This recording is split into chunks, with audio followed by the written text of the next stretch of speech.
প্রীতম বাংলার দ্বারা সঞ্চালিত এই আজকের প্রেস কনফারেন্সে আমি স্বদেশী জাগরণ মঞ্চের তরফ থেকে সবাইকে অভিনন্দন জানাই। আজকে আমাদের এখানে উপস্থিত আছেন স্বদেশী জাগরণ মঞ্চের অখিল ভারতীয় সংঘর্ষ বাহিনী প্রমুখ অন্নদা পানিগ্রাহী, আমাদের পশ্চিমবঙ্গ প্রান্তের সংযোজক অম্লান কুসুম ঘোষ, আমাদের কলকাতা মহানগরের প্রমুখ ডক্টর সব্যসাচী দত্ত, আর আপনারা যারা উপস্থিত আছেন বিভিন্ন প্রেস এন্ড মিডিয়ার তরফ থেকে সবাইকে আমি হৃদয় থেকে স্বাগত জানাই, অভিনন্দন জানাই। আজকে আমরা যে বিষয় নিয়ে বসেছি সেটা সবাই আমরা জানি যে একটা মহামারী কোভিড করোনা নিয়ে যে চলছে,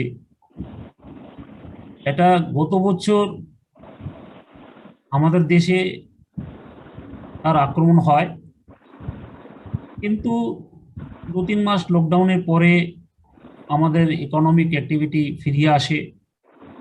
তারপরে ইকোনমিক কিছুটা স্লোডাউন হয়েছে।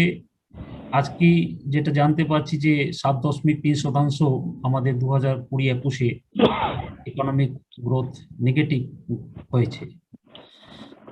এখন এই পরিদৃশ্যে যখন আমরা অনেকটা রিলিফ মনে করছিলাম, কোভিডের ফার্স্ট ওয়েভের অ্যাটাককে আমরা হারালাম, আর কিছুটা আমাদের আর্থিক ক্ষতি হয়েছিল, কিন্তু তাও মানুষের অত বেশি ক্ষতি আমরা হতে দিইনি।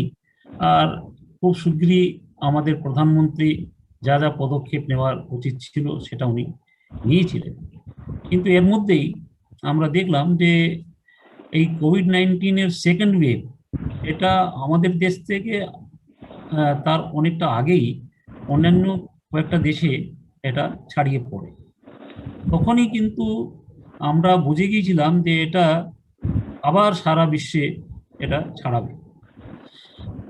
তো আমাদের দেশে এটা এপ্রিল প্রথম সপ্তাহ থেকে আস্তে আস্তে করে ঢুকলো, আর এপ্রিলের বিগিনিংয়ে হয়তো খুবই কম সংখ্যায় ছিল, কিছু হাজার, 16-17 হাজার, তারপরে দেখতে দেখতে 1 লক্ষ, তারপরে মে মাসের এই মাঝামাঝি আসতে গিয়ে তার আগেই প্রায় 4 লক্ষের বেশি ডেলি এই কোভিড সংক্রান্ত যে পজিটিভ কেসগুলো বাড়তে আরম্ভ হয়েছে। তাহলে এই সংকট থেকে বেরিয়ে আসার প্রথম যে ওয়েভ, তখন আমাদের কাছে কোনো ওষুধ ছিল না, কোনো ভ্যাকসিন ছিল না। তখন সারা বিশ্বে কোনো জায়গাতেই ভ্যাকসিন অথবা মেডিসিন আসেনি। তখন একমাত্র উপায় ছিল আমাদের হাতে ওই লকডাউন করে সোশ্যাল ডিস্টেন্সিং, মাস্ক, এভাবেই করে আমরা নিজেকে বাঁচিয়ে রেখে তার সামনা করেছি। কিন্তু এখন এই যে সেকেন্ড ওয়েভ এসেছে, তখন কিন্তু তার ভ্যাকসিনও কিছু আমাদের কাছে এসে গেছে, আর মেডিসিনও এসে গেছে। আর তার জন্যে লকডাউন একমাত্র সলিউশন নয়, আমরা পার্শিয়াল লকডাউন আর পার্শিয়াল আমাদের এই ভ্যাকসিনেশন দিয়ে এই সংকটের সামনা আমরা করছি। এখন যে ভ্যাকসিনেশনের যখন ব্যাপারটা আসে, যে এই ভ্যাকসিন দিয়ে আমরা কিভাবে মানুষকে বাঁচাতে পারি, এটাই একমাত্র প্রোটেকশন। ভ্যাকসিন দিয়ে দেওয়ার পর আশা করা যায় যে কোভিডের পজিটিভ কেসগুলো অতটা বেশি হবে না, কিন্তু এই ভ্যাকসিনের 2টো ডোজ দিতে হয়। একটা ডোজ, তারপরে আর কয়েকদিনের পর আরেকটা ডোজ। তো এখন ভ্যাকসিন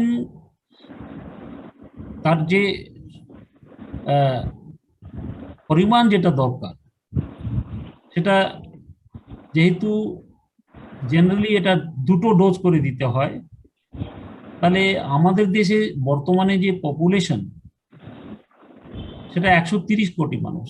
সেখান থেকে যদি আমরা অ্যাডাল্ট পপুলেশনকে যদি ধরি, তাহলে প্রায় ধরে নিন একটু কম বেশি হলেও 100 কোটি মানুষ যাদেরকে আমাদেরকে এই ভ্যাকসিন দেওয়ার প্রয়োজন।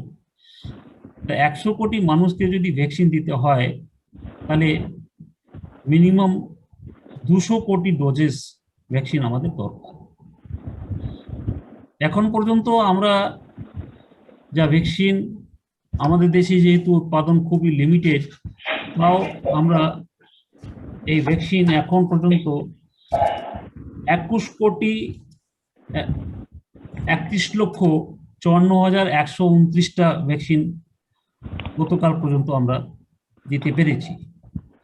কিন্তু যখন আমরা টোটাল রিকোয়ারমেন্ট, যেটা প্রায় 200 কোটি, সেখানে যদি 20-21 কোটি যদি ভ্যাকসিন দেওয়া যদি সম্ভব হয়, তার মানে এখন পর্যন্ত আমরা 10% টার্গেটকে অ্যাচিভ করতে পেরেছি।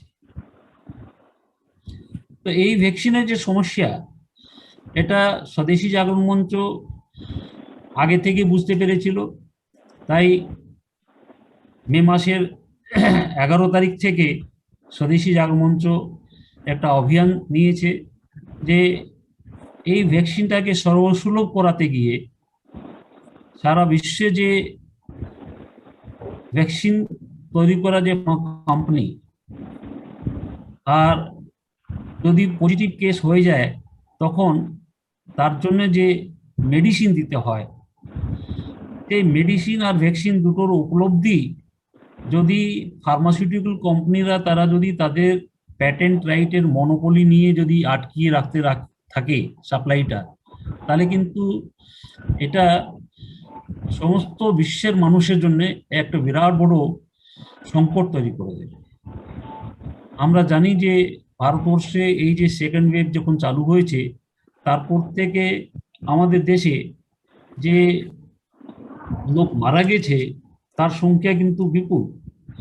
এখন যারা ইনফেক্টেড হয়েছে তাদেরই সংখ্যা হচ্ছে 2,80,00,000, আর তার মধ্যে ডিসচার্জ হলো 2,56,00,000। অর্থাৎ রিকভারি যে রেট আছে সেটা যদিও খুব ভালো, কিন্তু এখনো যে অ্যাক্টিভ কেসগুলো আমাদের দেশে রয়েছে সেটা 20 লক্ষর বেশি, আর 3,29,000 লোক মারা গেছে। আগামী দিনে আমাদেরকে খুব দ্রুত গতিতে এই ভ্যাকসিনেশন কাজ বাড়াতে হবে। তো এটা বাড়াতে গিয়ে আমাদের এখন 2-3টে দিক আছে যেটা আমি আজকে আপনাদেরকে জানাতে চাই। প্রথম, যে এই ভ্যাকসিন আমাদের দেশে একমাত্র একটা কোম্পানি, ভারত বায়োটেক, যে এই ভ্যাকসিনটা তৈরি করে, তার ভ্যাকসিনের নাম হচ্ছে কোভ্যাক্সিন। আরেকটা যে ভ্যাকসিন আমাদের দেশে যেটা তৈরি হয় সেটা সেরাম ইনস্টিটিউট বলে একটা কোম্পানি আছে, সেই সেরাম ইনস্টিটিউট এই ভ্যাকসিনটা তৈরি করে। কিন্তু এই যে ভ্যাকসিন সেরাম ইনস্টিটিউট যেটা তৈরি করে ভারতবর্ষে আমাদের জন্য যে সাপ্লাই করে, সেই ভ্যাকসিনটা কিন্তু আমাদের দেশে টেকনোলজি দিয়ে হয় না। আর এটা অক্সফোর্ড ইউনিভার্সিটির যে ইনভেনশন, সেটা দিয়ে যে প্যাটেন্ট নেওয়া হয়েছে, সেই জিনিসটাকে এস্ট্রাজেনিকা বলে আরেকটা কোম্পানি, তাকে এই লাইসেন্সটা দেওয়া হয়েছে। আর সেরাম ইনস্টিটিউট ও এস্ট্রাজেনিকার লাইসেন্স নিয়ে তারা প্রোডাকশন করে সাপ্লাই দিচ্ছে। তো এখন আমাদের দেশে যেটা তৈরি হচ্ছে তার মধ্যে একটা হচ্ছে কোভ্যাক্সিন, যেটা ভারত বায়োটেক তৈরি করছে, সেটা আমাদের স্বদেশী টেকনোলজি দিয়ে তৈরি, স্বদেশী কোম্পানি ভারত বায়োটেক, তারা এই জিনিসটাকে সাপ্লাই দিচ্ছে। 2 নম্বর যেটা আছে সেটা কোভিশিল্ড, যেটা সেরাম ইনস্টিটিউট, সেটা বাইরের থেকে টেকনোলজি, অক্সফোর্ড ইউনিভার্সিটি, এস্ট্রাজেনিকা, সেই টেকনোলজিকে বেস করে সেরাম ইনস্টিটিউট এখানে প্রোডাকশন করে। এখন পর্যন্ত ভারতবর্ষে এই দুটো কোম্পানিরই মারফতে সাপ্লাই, সেই সাপ্লাই এখন পর্যন্ত যে সাপ্লাই হয়েছে সেটা টোটাল যে আমাদের 21 কোটি, তার মধ্যে ধরেন 15 কোটি প্রায় ডোজেস এই দুটো কোম্পানি। আর যেহেতু এর সমস্যা একটু বেশি আর ডিমান্ড সাপ্লাই গ্যাপ অনেকটা বেশি আছে, তার জন্যে ভারত সরকার এর মধ্যেই বাইরে থেকে ইম্পোর্ট করার উদ্যোগ নিতে আরম্ভ করেছে। আর সেখানে স্পুতনিক বলে একটা কোম্পানি, রাশিয়ান কোম্পানি, তো স্পুতনিক ভি ভ্যাকসিন একটা আমাদের দেশে ইম্পোর্ট করা হয়েছে।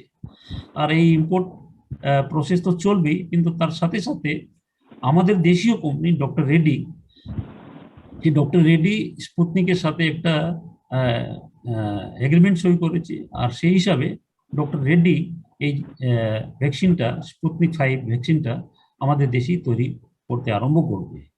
আর এছাড়া ভারত বায়োটেকের যে টেকনোলজি, সেই টেকনোলজি দিয়ে ভারত সরকার, যেহেতু এটা ভারত সরকার ICMR, আমাদের Indian council of medical research, দুটো যৌথ প্রয়াসে এই কোভ্যাক্সিন যেহেতু তৈরি করা হয়েছে, তো ভারত সরকার এই টেকনোলজিটা আরো কয়েকটা PSU কোম্পানিজকে এই টেকনোলজির জন্য বানানোর জন্য তারা লাইসেন্স দিয়েছে।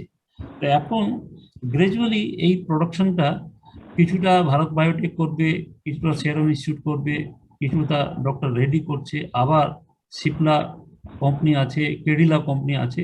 আস্তে আস্তে করে অনেকগুলো কোম্পানি এই প্রোডাকশনটা আমাদের দেশে আরম্ভ করবে। কিন্তু এইসব হয়ে যাওয়ার পরেও আমরা যেটা দেখছি যে 21 কোটি ডোজেস আমরা এখন বর্তমানে দিতে পেরেছি, আর আমাদের টোটাল রিকোয়ারমেন্ট হয়ে যাবে 200 কোটির বেশি। তো এর জন্যে যা হিসাব করে দেখা গেছে, যদিও ভারত সরকার তার একটা টেকনিক্যাল অ্যাডভাইজারি গ্রুপ যেটা বানিয়েছে, সেটা নীতি আয়োগের ডক্টর পল তারই একটা হিসাবও দিয়েছে যে অগস্ট থেকে ডিসেম্বর মাস পর্যন্ত 216 কোটি ডোজেস আমরা তৈরি করতে পারবো। কিন্তু তার ঠিক কতটা হবে তার উপরে কিন্তু কিছু মতামত আছে। আর সেটা যদি হয়, তাহলে বর্তমানে আমাদের এখন যে ডোজেস হয়েছে 21 কোটি, আর এপ্রিল মে মাস, এই দুটো মাসে যেটা হলো, এখন জুন আর জুলাই, তো জুন আর জুলাইতে এভরি মান্থ প্রায় এভারেজে 10 কোটি করে যদি ডোজ বাড়ে, তাহলে এখন যে 20, তাহলে জুন মাস আর জুলাই মাস, তাহলে আমাদের টোটাল ডোজেসটা প্রায় 35 থেকে 40 কোটি ডোজেস বাই জুলাই, মানে এক্সিস্টিং যে আমাদের প্রোডাকশন ক্যাপাসিটি আছে সেই হিসাবে। আবার যে ভারত বায়োটেক নতুন যে কোম্পানিকে লাইসেন্স দিচ্ছে, আবার বাইরে থেকে যেটা আসবে, এইসব মিলিয়ে ভারত সরকার এস্টিমেট করছে যে অগস্ট থেকে চালু করে ডিসেম্বর মাস পর্যন্ত অ্যাডিশনাল 216 কোটি ডোজেস আমরা তৈরি করতে পারবো। আর তারপরে আমাদের দেশের যে ডিমান্ডের যে অনুমান আছে 200 কোটি ডোজেস, ভারত সরকার সেটা মনে করে যে বর্তমান 35 থেকে 40 কোটি যেটা আমরা জুলাই অবধি প্রোডাকশন করতে পারবো, আর বাকি যেটা 216 কোটি করতে পারবো, তার মধ্যে যদি একটু সংখ্যা কমও হয়, তাহলে মোটামুটি নভেম্বর থেকে ডিসেম্বর মাস পর্যন্ত আমাদের দেশে যে ভ্যাকসিন প্রোডাকশনের যে সমস্যা, ওটা আমাদের পুরো যে ডিমান্ড আছে, সেই ডিমান্ডটাকে আমরা পূরণ করতে পারবো। এটা হচ্ছে 1 নম্বর বিষয়, যে আমাদের ভ্যাকসিন সমস্যা দেশের মধ্যে যেটা আছে সেটা আমরা সমাধান করতে পারবো।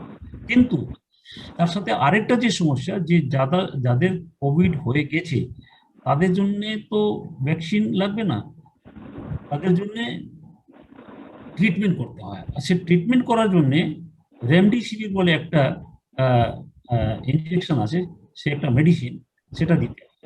তো যখন আমরা দেখছি যে অলরেডি আমাদের যে যারা ইনফেক্টেড হয়েছে তাদের সংখ্যা প্রায় 3 কোটির মতন হয়ে গেছে এখন, যদিও রিকভারি রেট ভালো, কিন্তু তারপরেও রিকভারিটা হচ্ছে এই মেডিসিনাল ট্রিটমেন্ট দেওয়ার কারণে। মেডিসিনাল ট্রিটমেন্ট যদি না দেওয়া হয়, তাহলে কিন্তু রিকভারি রেটটা হয়তো আরো কমে যাবে। তো এই যে রিকভারি রেটটা যেটা ভালো হচ্ছে, তার পিছনে আছে যে তার যে রেমডিসিভির বা অন্যান্য যে মেডিসিন আছে, যেমন DRDO তারাও একটা মেডিসিন তৈরি করেছে, তাদের আছে। আবার রেমডিসিভির যে কোম্পানি, সে গিলিয়াড সায়েন্সেস, তারা আমাদের ভারতবর্ষের 7খানা ফার্মাসিউটিক্যাল কোম্পানিকে তারা লাইসেন্স দিয়ে রেখেছে। তো তারা এই জিনিসটা তৈরি করছে। ভারতবর্ষ সরকার এখনো চেষ্টায় আছে যে আরো আমরা বাইরে থেকে কিছু কিছু কোম্পানি তাদেরকে আমরা অ্যালাউ করব, আর তারা এসে যেন প্রোডাকশনটা বাড়ায়। তাহলে আমাদের এই রেমডিসিভিরের প্রোডাকশনটা দেশে বাড়লে আমাদের এটা সাপ্লাই আমরা ঠিক মতন দিতে পারবো। আর যারা কোভিড এফেক্টেড পেশেন্ট তাদের জন্য এই মেডিসিন। কিন্তু এই ভ্যাকসিন আর মেডিসিন যেটা আমাদের অনুমান করছি যে এটা আমাদের দেশীয় যে প্রোডাকশন আছে সেটা দিয়ে হয়ে যাবে, কিন্তু এটা যে একটা অনুমান, সেই অনুমানের উপরে শুধু ডিপেন্ড করলে হবে না। কাজেই আহ, স্বদেশী জাগরণ মঞ্চ যে জিনিসটা চাইছে, যে হয়তো শুধু আমাদের দেশেরই প্রশ্ন নয়, সারা বিশ্বব্যাপী যেটা আজকের দিন যে ভ্যাকসিনেশন ডিমান্ড আছে, সে সারা বিশ্বে যদি 785 কোটি মানুষ, আর তাদের জন্য যদি আমাদের ভ্যাকসিনের রিকোয়ারমেন্ট যদি দেখি, তাহলে 1500 কোটিরও বেশি ভ্যাকসিন দরকার হবে।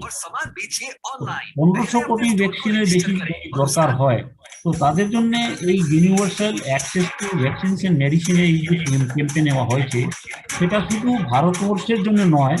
যেহেতু আমরা বসুধৈব কুটুম্বকমের উপর বিশ্বাস করি, স্বদেশী জাগরণ মঞ্চ এটা চাইছে যে এটা যে ফার্মা কোম্পানি, তাদের যে প্যাটেন্ট রাইট, এই প্যাটেন্ট রাইটের কারণে তারা হয়তো নিজের দেশে একটু প্রোডাকশনটাও কম করছে, অথবা হয়তো এক্সপোর্ট করতে তাদের অনেক রকম রেস্ট্রিকশন আছে, আর তারা যে দাম নিচ্ছে সে দামটাও অনেক বেশি নিচ্ছে। আর তাছাড়া আমাদের দেশে যারা তৈরি করছে, তাদের যে র মেটেরিয়াল যে সাপ্লাই, সে র মেটেরিয়াল তারা দিতেও অনেক অসুবিধা করছে। তো এই বিষয়ে এখন আমি কিছুটা বলতে চাই যে এই বিষয়কে ভারত সরকার কিন্তু যখন সেকেন্ড ওয়েভ আরম্ভ হয়, তখন 2 অক্টোবর 2020-তে ভারত সরকার আর আফ্রিকা দুটো দেশ মিলে একটা প্রপোজাল, ডব্লিউটিওর একটা কমিটি হয়, সেই কমিটির নাম হচ্ছে ট্রিপস কাউন্সিল। ট্রিপস মানে হচ্ছে trade related aspects of intellectual property rights.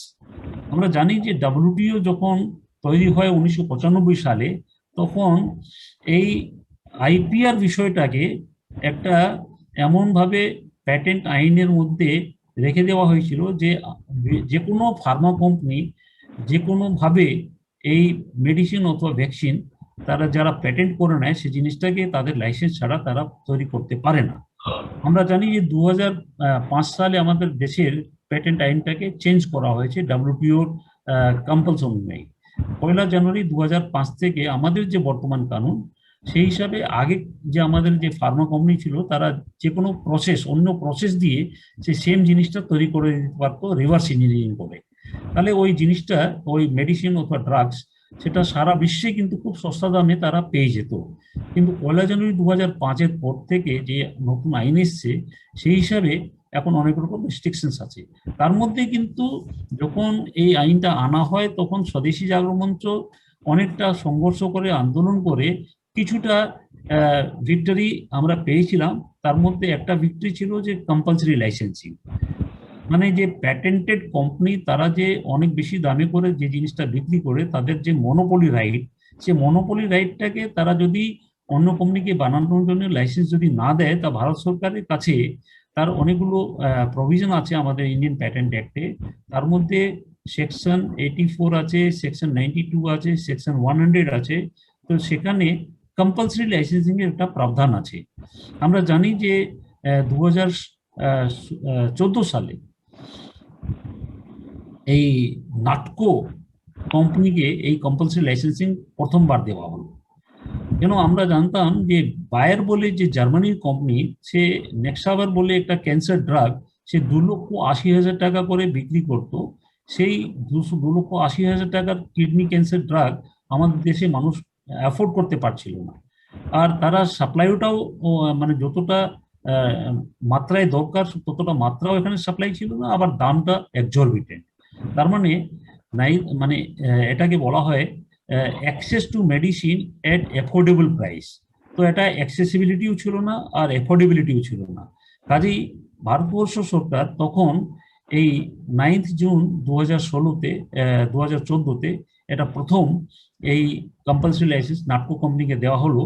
R নাটকো company ওই জিনিসটা, যেটা 2,80,000 টাকা করে তারা সাপ্লাই দিচ্ছিল প্রতি মাসে, সেই জিনিসটা মাত্র 8,880 টাকায় নাটকো কোম্পানি ওই মেডিসিনটা ভারতবর্ষে তারা ম্যানুফ্যাকচারিং করে দিতে আরম্ভ করলো।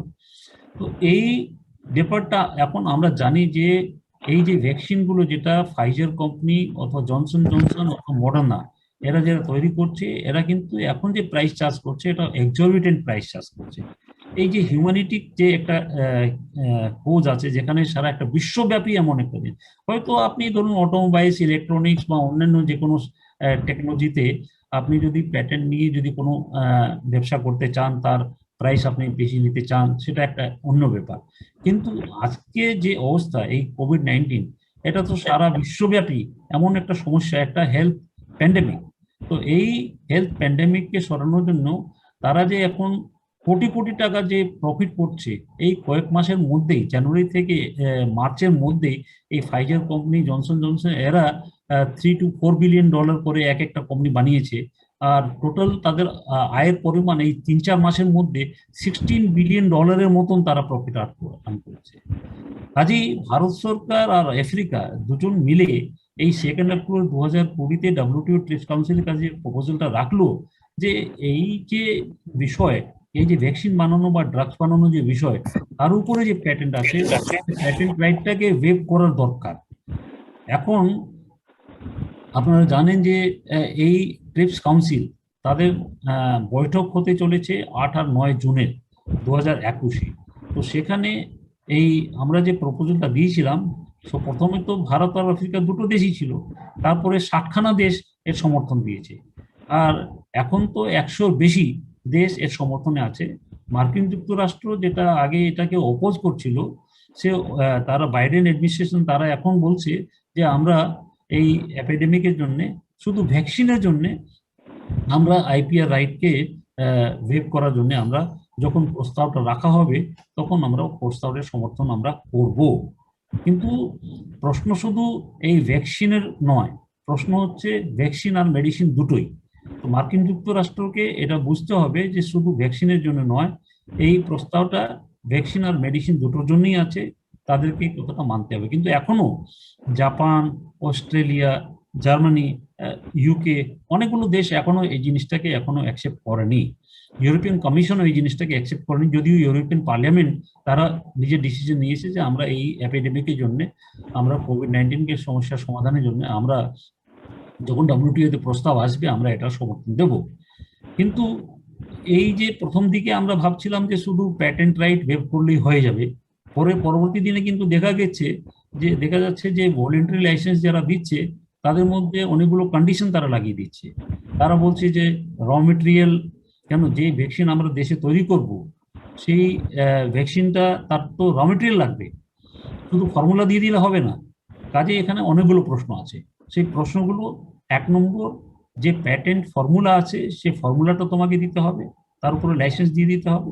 নাম্বার 2, তার যে টেকনোলজি আছে, সেই টেকনোলজি ট্রান্সফার তোমাকে দিতে হবে, তার টেকনিক্যাল নোহাউ তোমাকে দিতে হবে, তার যে র মেটেরিয়াল আছে, সে র মেটেরিয়াল সাপ্লাইয়ের জন্য তোমাকে অ্যাকসেপ্ট করতে হবে। আর তাছাড়া বিভিন্ন রকম যে ডিভাইসেস আছে, মেডিকেল ডিভাইসেস, কেন, এই এটা বানানোর জন্য যে অ্যাপারেটাস গুলো যে দরকার হবে, সেটাও তোমাকে এর মধ্যে, তার মানে একটা পুরো প্যাকেজ আছে, মানে আইপিআর প্যাকেজ একটা পুরো আছে, যেটা 21 মে ভারত সরকার আর আফ্রিকান সরকার এটাকে অরিজিনাল যে প্রপোজালটা দিয়েছিল সেকেন্ড অক্টোবর 2020-তে, সেই প্রপোজালটাকে আবার রিভাইজ করে এখন যে রিভাইজ প্রপোজাল, তার মধ্যে এই সব পয়েন্টগুলো ঢোকানো আছে। যে article 7 and 8 of the TRIPS, সেখানে কিন্তু বলা আছে যে দরকার হলে এই যে ট্রিপসের মধ্যে যে প্যাটেন্ট রাইট, তার মধ্যে ফ্লেক্সিবিলিটি আছে, যে টেকনোলজি ট্রান্সফারও তোমাকে করতে হবে যখন ফার্মাসিউটিক্যাল ইন্ডাস্ট্রি নিয়ে এইসব ব্যাপারগুলো যখন আসবে, যে কোনো দেশে যদি এরকম ধরনের বা সারা বিশ্বব্যাপী যখন এরকম এপিডেমিক আসবে, তখন দোহা ডিক্লারেশনের মধ্যেও এই জিনিসটা 2001 সালে নেওয়া হয়েছিল। আর আর্টিকেল 7 and 8-এর মধ্যে টেকনোলজি ট্রান্সফারের সম্বন্ধে বলা আছে। কাজেই মাঝখানে হয়তো আপনারা দেখেছেন যে সেন্ট্রাল গভর্নমেন্ট কে একটা ডাইরেকশন দিয়েছিল সুপ্রিম কোর্ট, যে তখন বলা হয়েছিল যে ভারত সরকার এই কম্পালসারি লাইসেন্সিং প্রভিশনকে ইনভোক করছে না কেন। তো কম্পালসারি লাইসেন্সিং ইনভোকেশন তখনই করা যায় যখন নাকি প্যাটেন্ট এখানে অ্যাপ্লাই করা হয়। এই ফাইজার, জনসন আর মডার্না, এরা এখন পর্যন্ত ভারতবর্ষে যেহেতু কোনো প্যাটেন্টের অ্যাপ্লিকেশন করেনি বা এদেরকে কোনো প্যাটেন্ট গ্রান্ট করা হয়নি, তো যতদিন এরা প্যাটেন্ট অ্যাপ্লিকেশন এখানে করছে না বা এদেরকে প্যাটেন্ট গ্রান্ট করা হচ্ছে না, ততদিন কিন্তু এই কম্পালসারি লাইসেন্সিং প্রভিশন লাগু করা যায় না।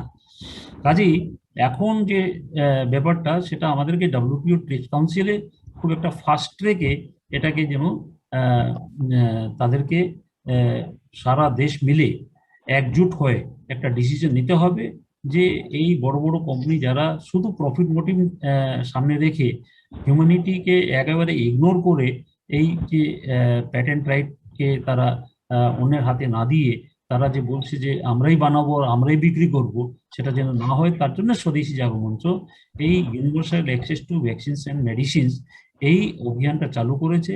আর এই অভিযান শুধু ভারতবর্ষে আমরা যে করেছি তা নয়, অনেকগুলো অন্যান্য এনজিও আছে বাইরে যারা জিভিএ, তারাও এই জিনিসটাকে গাভি বলে একটা আছে, তারাও করেছে, পিপলস অ্যালায়েন্স আছে তারাও করছে, বাংলাদেশের মোহাম্মদ ইউনিস উনিও এই ব্যাপারটা নিয়ে এগিয়েছেন, উনিও চাইছেন।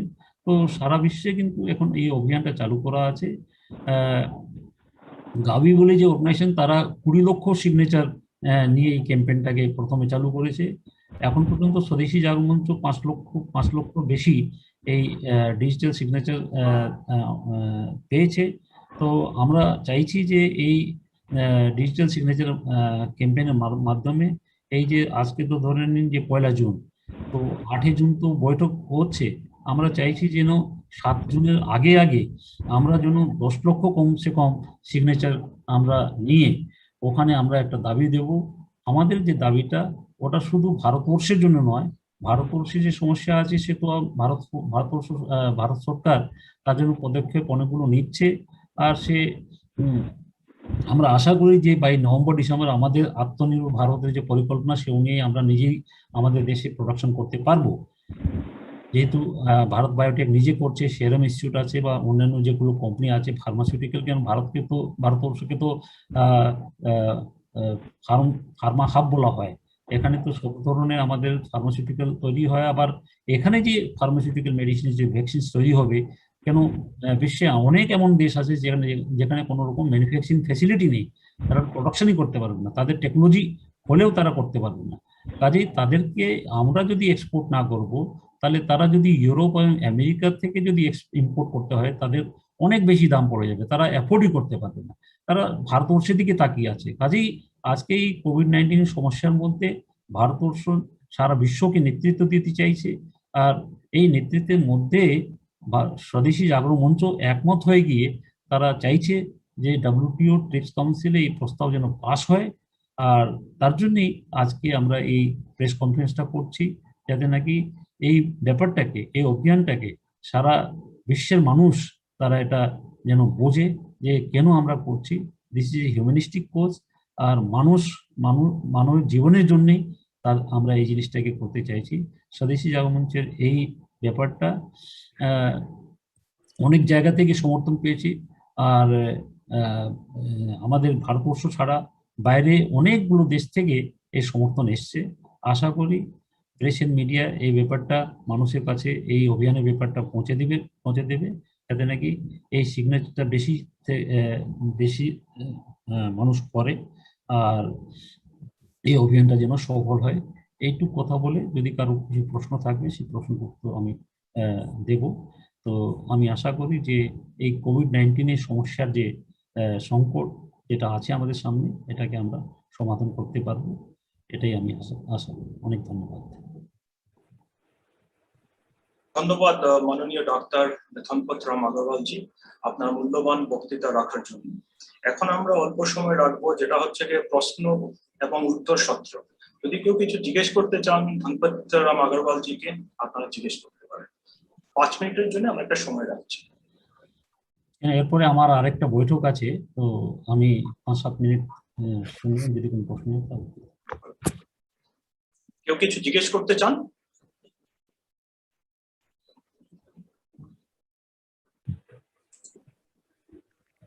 শুভসচিতা, অনামিকা।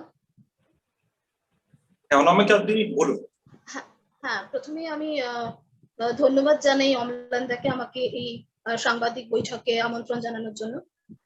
একটা প্রশ্ন আছে, সেটা হলো আমরা যে এই যে সিগনেচার কালেকশন করছি ভারতবর্ষের হয়ে স্বদেশী জাগরণ মঞ্চের তরফ থেকে, এইটা আমরা কি বাংলাদেশ বা USA যেখানে যা আমাদের আত্মীয় স্বজন বলুন, বন্ধু বান্ধব বলুন বা কর্মসূত্রে যারা রয়েছেন, তাদের থেকেও কি আমরা সিগনেচার এই ক্ষেত্রে সংগ্রহ করব? হ্যাঁ হ্যাঁ হ্যাঁ, একদম। করা উচিত।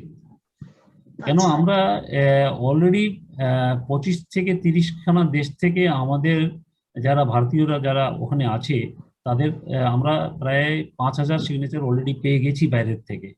তো এটা আমাদেরকে করা উচিত। বাংলাদেশ বলুন, নেপাল বলুন, যে কোনো দেশ থেকে আমাদের ভারতীয় যারা যেখানে আছে তাদের কাছ থেকে সমর্থন নেওয়া উচিত।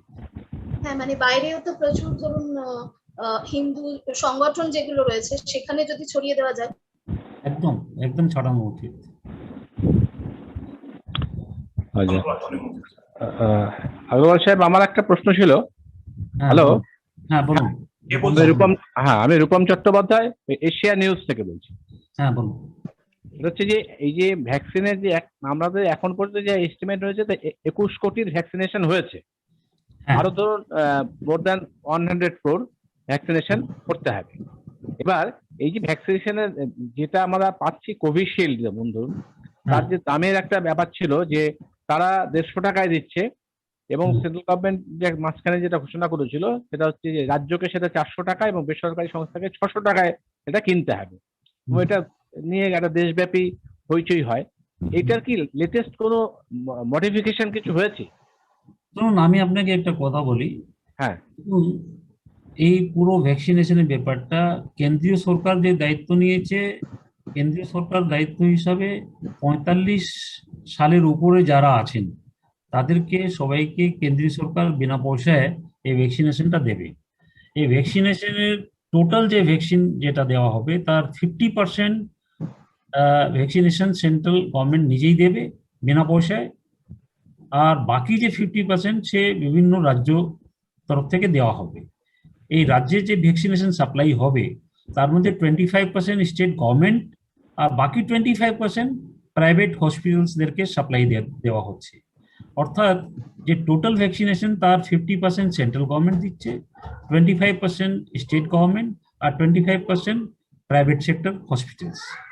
প্রাইভেট সেক্টর হসপিটালসে যেখান থেকে নেওয়া হচ্ছে সেখানে তারা যা মিনিমাম কস্ট তাদের আছে তারপরে মিনিমাম মার্জিন লাগিয়ে তারা নেবে, কিন্তু প্রাইভেট হসপিটালের কাছে যারা অ্যাফোর্ড করতে পারবে তারাই যাবে।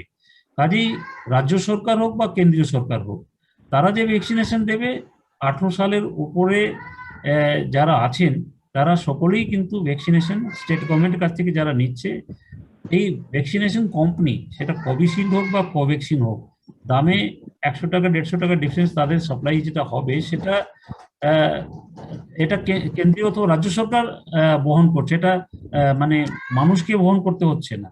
মানুষ যারা এফোর্ড করতে পারবে তারাই একমাত্র প্রাইভেট হসপিটালে যাবে। কাজেই এর যে দাম আছে সে দামের জন্য মানে ইন্ডিভিজুয়াল কারোর কিন্তু মাথা ব্যথায় কোনো প্রশ্ন নাই। আচ্ছা, আর আরেকটা প্রশ্ন হচ্ছে যে এই যে 8 জুন বা 8-9 জুন যে বৈঠকটা হতে যাচ্ছে এবং সেখানে একটা স্মারকলিপি আকারে দেয়া হচ্ছে যে পেটেন্ট আইনের একটা মডিফিকেশন, এবং এটার জন্য সরকার ধরুন স্বদেশী জাগরণ মঞ্চ যে উদ্যোগটা নিয়েছে তার বাইরে ভারত সরকারের নিজস্ব উদ্যোগটা কি আছে তো বলবেন? না না, শুনুন, এটা তো প্রাইমারলি ভারত সরকারই স্টেপ নিয়েছে। এটা তো 2 অক্টোবর 2020-তে ব্যাপার হচ্ছে WTO তে যে রিপ্রেজেন্টেশন হয় সেই রিপ্রেজেন্টেশন কেউ কোনো এনজিও বা কোনো ইন্ডিভিজুয়াল বা কোনো কোম্পানি রাখতে পারে না। ওখানে একমাত্র WTOর মেম্বার 164টা দেশ তার মেম্বার, তাদের মেম্বার কান্ট্রি মানে গভর্নমেন্ট। তো প্রত্যেকটা মেম্বার কান্ট্রি মানে গভর্নমেন্টই একমাত্র রিপ্রেজেন্টেশন দিতে পারে ওখানে। স্বদেশী জাগরণ মঞ্চ WTO তে কোনো রিপ্রেজেন্টেশন ডাইরেক্টলি দিতে পারে না। ভারত সরকারের রোল তো একটা মস্ত বড় রোল। ভারত সরকারকে আমরা জাগৃত করে দেওয়ার জন্য স্বদেশী জাগরণ মঞ্চ এই অভিযানটা নিয়েছে। ভারত সরকার মন্ত্রীদের সাথে বৈঠক করছে, তাদের আমলাদের সাথে বৈঠক করছে, বোঝানোর চেষ্টা করছে যে কেন এই জিনিসটা আজকে দরকার। স্বদেশী জাগরণ মঞ্চের যে স্বদেশী জাগরণ মঞ্চ রিপ্রেজেন্ট করছে সোসাইটিকে, আর সোসাইটির যে ফিলিংস সেই জিনিসটাকে ভারত সরকারকে পৌঁছে দিচ্ছে, এবং WTO তেও মানে এই আওয়াজটা পৌঁছে দেওয়ার জন্য আমরা এই ক্যাম্পেইনটা নিচ্ছি। কাজেই আমরা এই যে আমাদের ক্যাম্পেইন অনুযায়ী আমাদের যে দাবি আছে সেই দাবিটা আমরা চিঠি আকারে আমরা WTO ডাইরেক্টর জেনারেলকে দিচ্ছি, বিভিন্ন কান্ট্রির যারা এমবেসি আছে সেখানে আমরা দিচ্ছি। তো স্বদেশী জাগমঞ্চ নিজের তরফ থেকে যতটা করা উচিত সেটা স্বদেশী জাগমঞ্চ করছে, আবার ভারত সরকারের যা করা দায়িত্ব সে ভারত সরকার করছে। ভারত সরকার আর স্বদেশী জাগমঞ্চ নিজের মধ্যে একটা পরামর্শ অবশ্যই করছে যে কিভাবে এই জিনিসটাকে আমরা, যেমন প্রথম দিকে যখন 2 অক্টোবর এই প্রপোজালটা নিয়ে যাবে শুধু প্যাটেন্ট ওয়েবের জন্য নিয়ে যাওয়া হয়, পরে কিন্তু দেখা গেল না এটা ঠিক নয়। তো স্বদেশী জাগমঞ্চ এই 11th মে কেন তার মানে মে মাসের প্রথম থেকেই অনেকগুলো এক্সপার্টদের সঙ্গে আলোচনা হয়েছে, অনেকগুলো আমাদের মিটিং হচ্ছে। আমাদের এভরি অল্টারনেটে স্বদেশী আমাদের যে অল ইন্ডিয়া টিম আছে, আমরা 5-6 জন ডেলি এভরি অল্টারনেটে আমরা বসে সারা পৃথিবীতে এখন কি অবস্থা আছে, কিভাবে কি নতুন নতুন জিনিস আসছে সেটা আমরা ভারত সরকারকে আমরা জানিয়ে দিচ্ছি। আর আমাদের এই যে পুরো অভিযান যেটা চলছে, এই অভিযানের মারফতে একটা জনজাগরণ, আর এই জনজাগরণের মারফতে বিভিন্ন পত্রপত্রিকাতে এই জিনিসটা যে যাচ্ছে, এই জিনিসটা কিন্তু শুধু ভারতবর্ষেই নয়, এটা সারা বিশ্বে আমরা এই জিনিসটাকে ছাড়ানোর চেষ্টা করছি, তাই নাকি WTO যে বডি তার উপরে একটা প্রেসার ক্রিয়েট হয়, এবং অন্যান্য দেশে যারা মেম্বার আছে তাদেরকেও আমরা জানাচ্ছি, তাহলে তারাও বুঝে গেছে। এর জন্যে এই যে 2 অক্টোবর 2020 যে অরিজিনাল প্রপোজাল, তার মধ্যে যে অ্যামেন্ডমেন্ট করা হয়েছে, অন্যান্য যে জিনিসগুলো টেকনোলজি ট্রান্সফারের ব্যাপারটা, র মেটেরিয়াল সাপ্লাইয়ের ব্যাপারটা, অন্যান্য যে মেডিকেল ডিভাইসেসের ব্যাপারটা যে অ্যাক্সেস দেওয়া উচিত তার ব্যাপারটা, তার যে ট্রেড সিক্রেটস আছে সেই ব্যাপারটা, অনেকগুলো জিনিস এবারে আমাদের 21 মে ভারত সরকার এটাকে রিভাইজ করেছে প্রপোজাল। সেটা স্বদেশী জাগমঞ্চ এই জিনিসটা মানে অ্যাওয়ারনেসটা বাড়িয়েছে, জাগরণটা বাড়িয়েছে বলেই ভারত সরকার তারপর তার পরামর্শ যেটা হয়েছে সেই হিসাবে 21 মের যে প্রপোজালটা আর 2 অক্টোবর 2020 যে প্রপোজালটা, তার মধ্যে আকাশ পাতাল ডিফারেন্স আছে। তো শুধু তার ফর্মুলা দিলে হবে না, তার টেকনোলজিটা দিতে হবে, তার র মেটেরিয়ালটা দিতে হবে, তার যে ডিভাইসেসটা, তার ফর্মুলার সাথে সাথে অনেকগুলো ট্রেড সিক্রেট ডাটা আছে সেটা দিতে হবে। কাজে এই সমস্ত জিনিস 21 মে যে রিভাইজ প্রপোজাল তার মধ্যে এসছে। স্বদেশী জাগরণ মঞ্চ একটা প্রেসার গ্রুপ হিসেবে এখানে অপারেট করছে, তাই তো? হ্যাঁ, প্রেসার গ্রুপ বলুন, একটা অ্যাওয়ারনেস ক্যাম্পেইন বলুন, দুটোই ব্যাপার আছে। ধন্যবাদ। আচ্ছা ধনপাতজি, আরেকটা ছোট্ট প্রশ্ন। বলছিলাম যে থার্ড ওয়েভটা তো শোনা যাচ্ছে যে বাচ্চাদেরকে এফেক্ট করবে বেশি, এবং সেই মতো ধরুন নিউজ চ্যানেলগুলো প্রচার করছে। তো ভ্যাকসিনেশনের ক্ষেত্রে এই বাচ্চাদের ভ্যাকসিনেশনের ক্ষেত্রে তো এখনো পর্যন্ত কোনো রকম নির্দেশ আসেনি। তো সে ব্যাপারে সরকার কি ভাবছে বা কি নেওয়া হচ্ছে, দেখুন, যদি একটু বলেন। এটা তো একটা গম্ভীর সমস্যা। এই যে প্রথম ফার্স্ট ওয়েভে যখন এই করোনা ভাইরাস আসে, আর সেকেন্ড ওয়েভে যে এসছে, তার মধ্যে নতুন মিউটেন্টস, আর এই মিউটেন্টসটা কিন্তু ঘড়ি ঘড়ি চেঞ্জ হচ্ছে। কাজে একটা ভ্যাকসিন একরকম করে হবে না, এর মধ্যেও নতুন করে এটাকে ফার্দার রিসার্চ করে যেরকম যেরকম ভাবে বাড়ছে, যেটা প্রথম যেটা এসেছিল তার বাচ্চাদেরকে এফেক্ট করছিল না, এখন বাচ্চাদেরকে। আর থার্ড ওয়েভ এখন শুনছি নাকি মহারাষ্ট্রে আবার থার্ড ওয়েভ চালু হয়ে গেছে, অন্যান্য দেশে থার্ড ওয়েভ চালু হয়েছে, এখন থার্ড ওয়েভ হবে, তারপরে ফোর্থ ওয়েভ হবে। তো আগামী দিনে যেরকম যেরকম ভাবে সমস্যা আসবে, কাজেই এটা কিন্তু দীর্ঘদিন এই সমস্যাটা চলতে পারে। কিন্তু এই সমস্যাটা চললে আমরা তো মানুষকে আর তো মরতে দিতে অ্যালাউ করবো না, নাই আমরা ইকোনমিক অ্যাক্টিভিটিকে স্টপ হতে দেবো। এটা তো পার্ট অফ লাইফ যখন হয়ে যাবে, কাজেই এটার জন্য যে মেডিসিন আর ভ্যাকসিনেশন যেটা দরকার হবে, এটা কন্টিনিউয়াস একটা প্রসেস হবে। এখন তো ধরুন যে সেকেন্ড ডোজ দেওয়ার পর তো আশা করা যায় যে আর ফার্দার প্রোটেকশন যেভাবে হবে সেটা নিশ্চয়ই তাড়াতাড়ি অ্যাটাক করবে না। কিন্তু সেটাও যদি হয়, হয়তো আবার থার্ড ভ্যাকসিন দরকার হতে পারে। কিন্তু মডার্না বলে যে কোম্পানিটা, তারা কিন্তু একটা ভ্যাকসিন তৈরি করেছে সেটা সিঙ্গেল ডোজ ভ্যাকসিন। আর বাচ্চাদের জন্য যেটা হচ্ছে, তার জন্য ভারত বায়োটেক যেটা আছে, তারা যে ভ্যাকসিন তৈরি করেছে সেটা অলরেডি তারা এভাবেই রিসার্চ করেছে যে 2 বছরের থেকে 12 বছর বাচ্চাকেও যদি দেওয়া হয় তাতে কোনো রকম সাইড ইফেক্ট হবে না। এখন পর্যন্ত বাচ্চাদেরকে ভ্যাকসিনেশন আরম্ভ করা হয়নি, সারা বিশ্বেই এখন কোনো কোথাও আরম্ভ করা হয়নি। কিন্তু এর জন্য এখনো রিসার্চ চলছে, কারণ এগুলো যে ভ্যাকসিন গুলো যেটা হয় না, এগুলো অনেকগুলো বায়োসেফটি লেভেল আছে, অনেকগুলো তার ট্রায়াল হয়। কেন সাইড ইফেক্ট ট্রায়ালটা তো একটা মস্ত বড় জিনিস না, তো এই ক্লিনিক্যাল ট্রায়াল ছাড়া এমনি তাদেরকে পারমিশনও, মার্কেটিং পারমিশনও দেওয়া হয় না। তো ট্রায়ালটা চলছে। আমার মনে হয় যে এখন ইমিডিয়েট কিছু প্যানিক এর ব্যাপার নয় বাচ্চাদের জন্য, কিন্তু যদি কিছু হয় তাহলে প্রোটেকশনের কিছু একটা উপায় নেওয়া হবে অবশ্যই। ধন্যবাদ